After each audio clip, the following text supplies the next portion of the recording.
সাকিব, জিৎ, দেব এই তিনজনের মধ্যে কে সবচেয়ে বড় সুপারস্টার, কে বেশি জনপ্রিয়, কেন বারবার প্রশ্ন উঠছে এই তিন সুপারস্টারকে নিয়ে?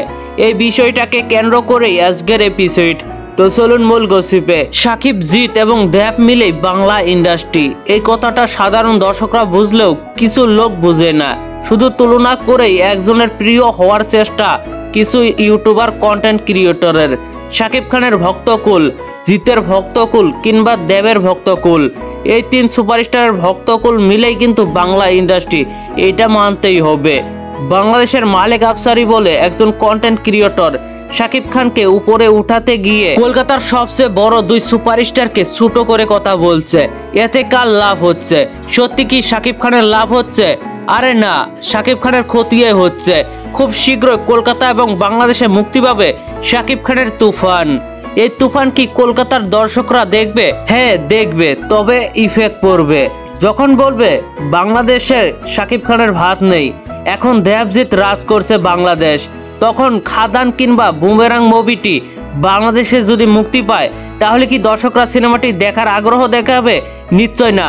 আপনারা যতই সাকিব খানকে ঘৃণা করুন না কেন, যখন বলা হবে সাকিবের চেয়ে জিৎ, দেব বড় স্টার, তখন প্রত্যেকটা বাংলাদেশির গায়ে লাগবে। ঠিক এমনটাই হয়েছে এই ক্ষেত্রেও। মালেক আফসারি সেই কন্টেন্ট বানিয়ে হাজার হাজার টাকা ইনকাম করবে, কিন্তু বদনাম হচ্ছে সাকিব খানের। অথচ সাকিব খান এই বিষয়ে কিছুই জানে না। শুধু সাকিব খানেই না, জিৎ কিংবা দেবও এই বিষয়গুলোকে পাত্তা দেয় না। মালেক আফসারির সেই ভিডিও দেখে কলকাতার অনেক রিভিউয়ার সাকিব খানকে ধুয়ে দিচ্ছে, তুফানকে বয়কটের ডাক দিচ্ছে। এইটা সত্যি খারাপ লাগার বিষয়। যারা তুফানকে বয়কট করছে তারা কিন্তু অন্য কিছু ভাবছে না, শুধু ভাবছে নিজের সুপারস্টারকে অপমান করা, এটা আমরা সহ্য করব না। তবে এতে সাকিব খানের কোনো দোষ নেই। সাকিব খানের কি দোষ আছে এখানে? সাকিবের তো কোনো দোষ নেই। এখন যারা বলছে সাকিব খান দেব এবং জিতের চেয়ে বড় সুপারস্টার, এই বিষয় নিয়ে ঢালিউড মেগাস্টার অনেক আগেই সুন্দরভাবে একটি উত্তর দিয়েছে। এই লেভেলের সুপারস্টাররা, মানে দেব বা জিৎ বা মোহাম্মদা বা এই লেভেলের যারা সুপারস্টার হয়, সাকিব খান বলেন বড় বড় সুপারস্টার যেমন জিৎ, দেব, বুম্বাদা কখনো এসব ভাবে না। এই বিষয়টা ফিল করেই না কখনো। কে কার জায়গা নিল, একজন সাকিব খানও কখনো এসব কল্পনা করে না। প্রত্যেকেই নিজের নিজের জায়গায় এগিয়ে। যাই হোক, এই পুরো ইন্টারভিউয়ের লিংক কমেন্ট বক্সে দিব। সাকিবের মতো জিতও কিন্তু কখনো সাকিব খানকে কম্পিটিটর ভাবে না।